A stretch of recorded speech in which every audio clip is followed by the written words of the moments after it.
And here we go. It's another edition of Rock Talk right here on CGCM Rock Radio, where we talk rock because that's how we roll. My name is Bob Bannister, and joining me today, all the way from the land down under from Australia, is from the band Whiteford, Zars. How you doing, my friend?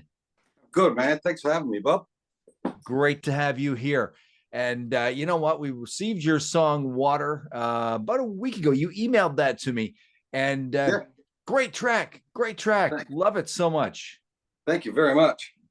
It has a smooth kind of 80s rock groove to it, I would say. I like it. Cool. So give us I love it. Not just my band, any band. I just love everybody's different takes. Mm-hmm. And it seems like it seems that we're back in a revival of the 80s, which is pretty cool if you ask me. Yeah, I'm on board with that. I'm more of an early 90s guy myself. That's the vibe I always try to go for, but I love that you hear it that way. It means it's connecting to you in your own way. Absolutely. So give us the story of the band Whiteford. Whiteford started 10 years ago as my solo project. But I always wanted it to have a band feel. Right. Didn't start off with the name Whiteford. That came along the way. And so I'm the main songwriter, but the songs aren't what they are without the three guys that I've got, without Shorty on bass and Aaron on guitar and Nate on drums. Everybody, I'll bring a bit more than a skeleton. Mm-hmm. And everybody jumps in. If the band feel like the song's got legs, we move forward with it. Because that was going to be one of my next questions was what's the creative process like in your band? And you just answered me right there. And I was listening also to your acoustic EP. Kind of props to you tackling some Neil Young, some Canadianism there. Everybody loves Uncle Neil, don't they? Uncle Neil. Just love that song. We actually, when you're in an original band, you're trying to find new people. You're trying to find an audience. You're trying to impress people. You always got to stick one or two covers in. And we, more often than not, finish our set with that.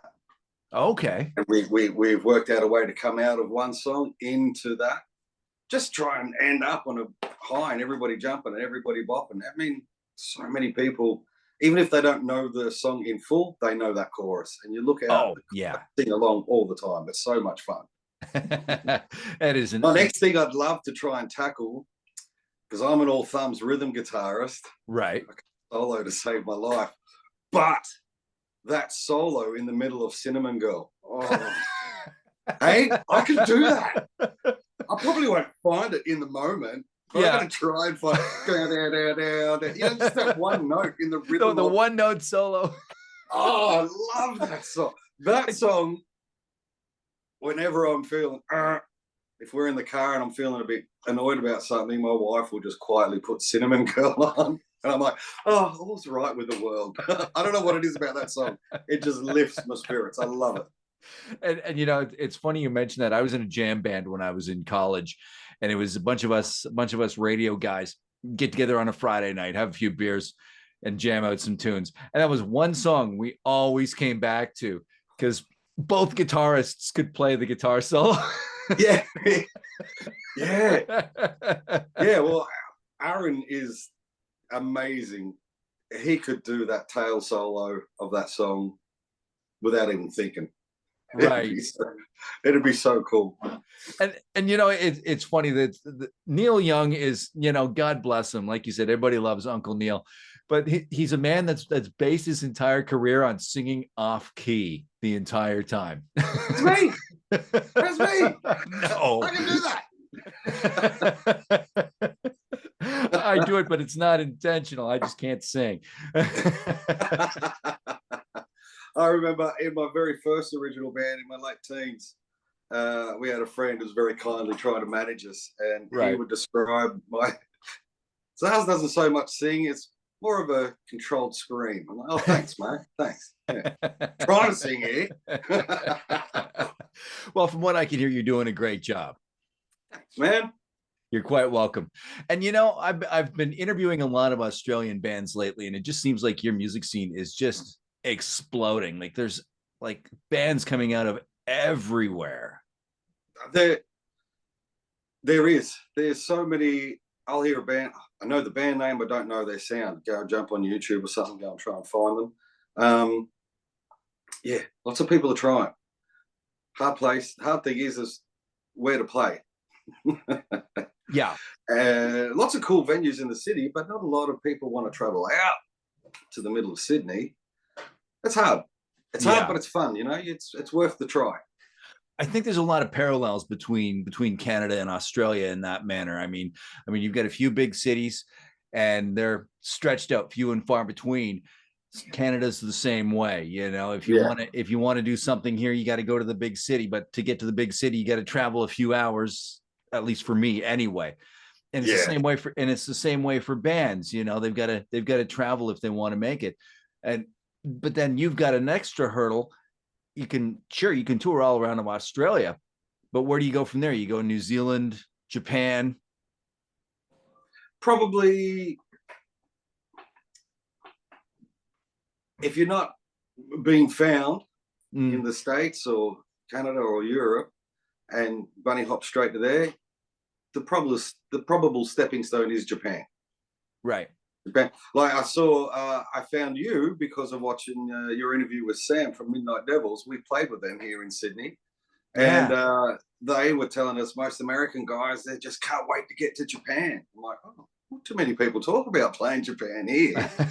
But there's a few bands that are, as I say, similar level up the rungs of the ladder as Whiteford, that have branched out to Japan lately, and people we know, people we don't know, and it's exciting for them. Oh, let's see how they go. See if we can work out how to get there. Absolutely. Yeah. When I talked to Sam there, that was just brilliant. He was just back from Japan. Now they're over in Europe with Kickin' Valentina. Yeah, I saw that. I saw their stalk book, as I call it, instead of Facebook. I saw their stalk post. And I'm like, oh wow, they don't sit around long, do they? Those Midnight Devil guys. They just get home long enough to wash their socks and go again. I was about to say, home long enough to do laundry and back on the plane. Yep, absolutely. But I think too with Australia, it's, again, I'm drawing another parallel with Canada here. There's a lot of DIY attitude with the music scene. A lot of bands. If you want to do it, you've got to do it yourself. Yeah, well, smaller population, record companies worldwide are holding onto their purse strings a little tighter than ever. So you got to do it yourself and just hope what you're doing connects. That's the main thing. Like the song Water, I wrote that in a way of just trying to connect to people. That was the hope. Connect on those who aren't dealing well. It's okay to speak out and talk to a friend or a professional. And then the flip side to the friends, hey, be there. It's okay to let them speak.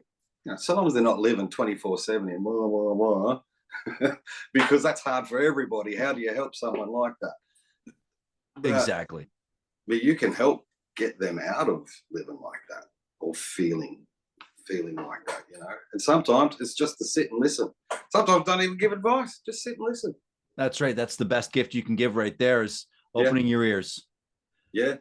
Because sometimes, I mean, I don't know, I deal with it. I deal with depression for a long time, and you find yourself sinking, and I go off on daydreams. That helps me. I'm lucky like that. Other people daydream and they sink further because the daydream's not the reality.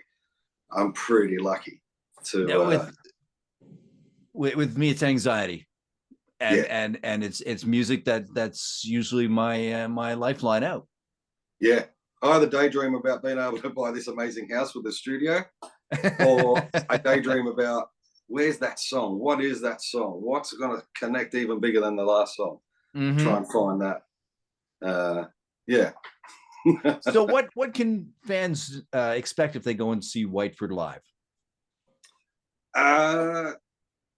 You could just expect some good rock that comes from the heart. It's not I don't know, I can't write about it. Either has to have happened to a lot of autobiography that word, autobiography. I need a sip, sorry. Most people feel like this, not just water, like anything we're writing about. It's something that I felt, and I know other people are going to feel. Right. I hope. That's what I try to do, at least. And we're just trying to, we stay in our lane, but we just skirt a little either side. So, you know, you're not coming to see a 45-minute Whiteford set and hearing the same song beginning to end. We're trying to do this. We're trying to take you somewhere. We're trying to, you know, different guitar sounds, different beats, different rhythms, different off-pitch screaming from me. Scream along, please. That's fun. That's fun. So I'm a self-professed radio and music junkie. You know, my earliest memories listening to the radio, and I think that's why I got into radio, was because I heard the man with the big voice on the radio and wanted to be him. Did you have that moment where, you know, somebody gave you some music or you heard some music and you went, that's me? Well, for some reason, funny you were talking about the 80s earlier. For some reason during the week, oh, that's right, because Nate, our drummer, his son's just started. He's how old's Joshy? He's 7. He's just started in BMX bike racing. So I was thinking back to one of my first BMX bikes. I would have been 6 or 7 as well. Right. And my grandfather bought me this weird little radio, this triangular shaped thing. It was this triangular tube. It was like a big orange block of Toblerone, but it was a radio specifically to go on the handlebars of your bike. I remember those. We had those in Canada. Did you? Yes. And you remember, like, it was 2 circles. One was the dial, the volume on the top of the side, and one was the other circle was the speaker. I had no idea what I was listening to. But my folks always had dinner parties most Friday and Saturday night. So there was always music. There was Creedence, there was Beatles, there was George Benson, there was Nielsen Smeelsen. What was that album of covers that he had? So I'm always hearing all this stuff. And it's connecting and I'm feeling it. I'm not understanding it, but I'm feeling it. Then my grandfather buys me this little bloody orange block of Toblerone for the bike. And I'm listening. I distinctly remember, I mean, even to this day, I won't get the band name right, but Horse with No Name. I remember hearing that. America. You know, I distinctly remember hearing that. Just so many. And then E.T., Bring On Your Heart Light. Remember that? Like, I'm showing my age now. But I remember welling up with that song and going, I think I want to do this. I don't know what this is, but I think I want to do this. And then in 86 for Christmas, I'm pretty sure Canada knows of our national vocal hero, John Farnham. So for Christmas, the Christmas before, I got a cassette player with Alvin and the Chipmunks and Switched on Christmas. That was the only 2 rock that I had. And then the next year, I got Whispering Jack and a stopwatch. So Christmas Day, I'm sitting in my bedroom with my stopwatch and I time You're the Voice. Can't remember how long it goes for now, but let's just say I'm looking to go 4 minutes, 20 seconds. Well, that's what I'm doing with my life. There you go. And water took me 40 minutes to write, and the band loved it straight away, but we were just chasing it. How do we make this better? How do we make this bigger? It took us like 10 months to get it to what you hear now. 4 minutes, 20 seconds. That's what I'm doing in my life. Easy. Yeah, no problem. There you go. So speaking of all that great music, is there one album in your collection that you just can't live without? You've got to have it. You've had it on multiple formats, cassette, CD, vinyl. I have like this top 10 that I can't part with. When I was younger, everything was U2. Actually, my first proper record after Whispering Jack, I was 9 or 10, and someone gave me, cassette to cassette recording of Dream of the Blue Turtles. Oh, yeah. I was There you gone. go. I was just like, who is this? What is this? And then out of that, I got into Gracelands and Tracy Chapman and Melissa Etheridge's first album. Like that's my music. And then one day in '88, my folks and I were at a friend's house, and a friend was high speed dubbing Joshua Tree. Oh yeah. And how old was I in '88? I was 12. And this 16-year-old girl, as a 12-year-old, hello, what are you doing? She let me put the earbuds in, and I'm listening in high-speed dubbing. High-speed dubbing, mind you. Back to the beginning for me, Chipmunks. Yeah. Where the Streets Have No Name. And I'm like, I can't wait to hear this properly. And then U2 sell out ever since. Mm-hmm. And then Pearl Jam came along, and I ended up for 15 years fronting and owning on and off a Pearl Jam show. Oh, that's cool. So you've asked me what's my one. I'm just giving. There's so many. Who's your favorite kid? I don't know, that one. And the other three hit you. Exactly. So before we wrap, kids, but like I love these things so much. Yeah. I could give you a little history. I could go further, but I won't bore you and your listeners. But where do I go? Exactly. Unforgettable Fire, Joshua Tree, Dream of the Blue Turtle, Soul Cages, hello. Mm-hmm. Goodbye Yellow Brick Road, which I don't know. And I think every one of those albums you've mentioned are back here somewhere, maybe over here in the CDs. in the bookshelf behind it. Yeah. My wife and I, for some reason, just started collecting cassettes. I think it was. I'm hearing that's coming back. It really is big time. And you know what kicked it off was, unfortunately, we had to move my mother into a seniors facility. So I had left some stuff at her place and went there to pick it up. And it was a lot of cassettes. So I started going through them. I didn't have a cassette player any longer. I'd gone to CD and now to MP3. And so, and vinyl, I still have a turntable. Yeah, same. And then it was like, oh, I've got all these cassettes. Now I need to get a cassette player. Got a cassette player. And now my wife, God love her, she goes to the thrift store and she finds all these great 80s and 90s cassettes, for like $2. So now my cassette collection is expanding by leaps and bounds of all the stuff that I grew up on that I lost or that I sold. Or yeah. It's great to have all that'd that be stuff. Cool. He's giving me an idea. Go and find those first 4, because I had them all. Like I said, Gracelands, Melissa Etheridge, Tracy Chapman, yeah, Dream of the Blue Turtles. Go and find those 4 on cassette again.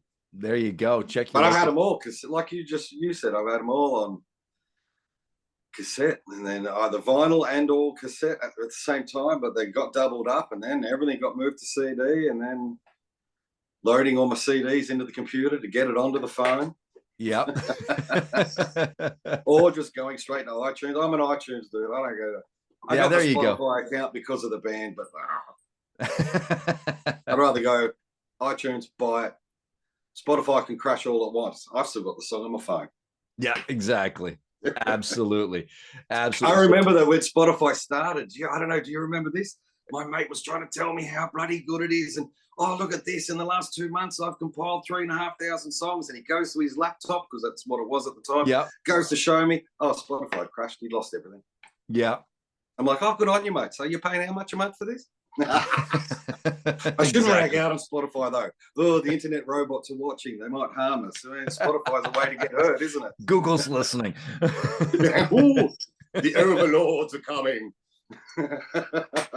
You said what? Well, no one's hearing you now, are they? Exactly. So before we wrap this up, I like to do a little thing I call this or that. It's just a series of quick rapid fire questions, multiple choice. You give me your top of the head answer. Okay. All right. Cassette, CD, or vinyl? I'd have to say CD because I still have a CD player in the car. Spicy food. I can take it everywhere then, There you go. Absolutely. Spicy food or sugary treats? Yes, both. Sometimes at the same time. Why not? Absolutely. Iced coffee, iced tea, or ice water? I'm a massive tea drinker. I don't drink coffee. On that list, it'd have to be water. All right. Pool, beach, or water park? My pergola? No, what was it? What was the question? Pool, beach, or water park? Yeah. Pool with friends. There you go. Video games, board games, or card games?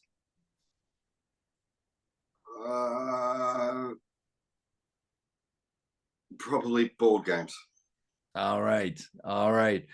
And then finally, cricket or Australian rules football? V8 race cars, which I'm going to watch after this interview. I'd probably look at cricket over football. There you go. I'm glad you said racing. I'm glad you said racing, man. I'm a big V8 fan. I'm a huge NASCAR fan, and used to be into Formula One and oh yeah, all that stuff too. Yeah, love it. Well, for the V8s, it's the beginning of our enduro series where two drivers a car. So that's this weekend. So fun. Bathurst next month. I can't wait. You ever see anything about Bathurst up in Canada?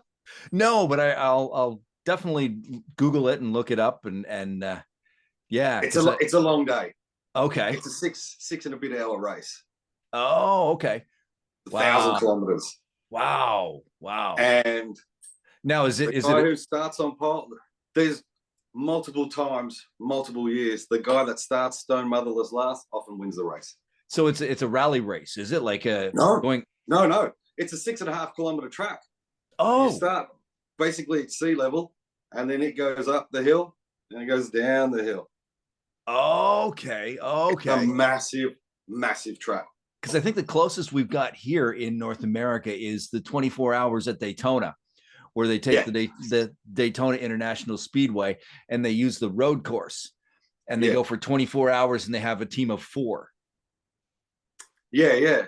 No, well, for our V8 Bathurst, there's 2 drivers, 6 hours. But Bathurst it's a public road.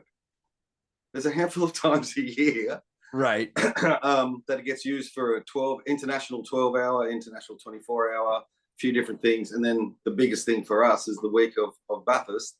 And it's a public road. Like when you're watching the actual race on telly, it's going past up. There's people's driveways, there's people's house. You know how like what is it, Isle of Man, the motorbikes?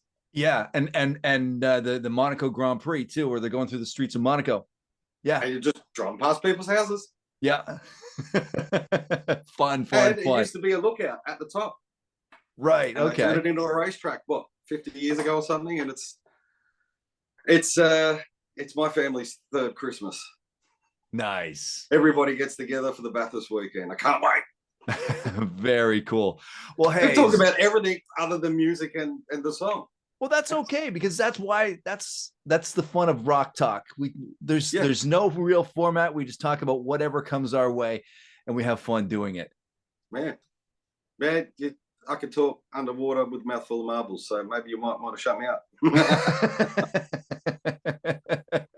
Hey, Zars, it's been an absolute blast having you on this edition of Rock Talk here on CGC and Rock Radio. What's your website? What's your socials? We're on the Insta, on YouTube, on Facebook. It's all just search Whiteford and you'll find us. when you Google it, there's only us and some sort of like folky band, but they're not Whiteford. That's their actual last name. Okay, there you go. So we're not hard to find on all the socials. We're on pretty much everything. So Whiteford Music, I think, on YouTube, or Whiteford TV. I don't know. Whiteford Music on Insta. Yeah. Excellent. We're on everything. Excellent. Very cool. All that stuff. And we are going to be keeping an ear to the ground, waiting for more music from Whiteford. If it's anything like water, it's going to be absolutely amazing. Thank you. We try to. And thank you for joining us on this edition of Rock Talk. We'll catch you again next time.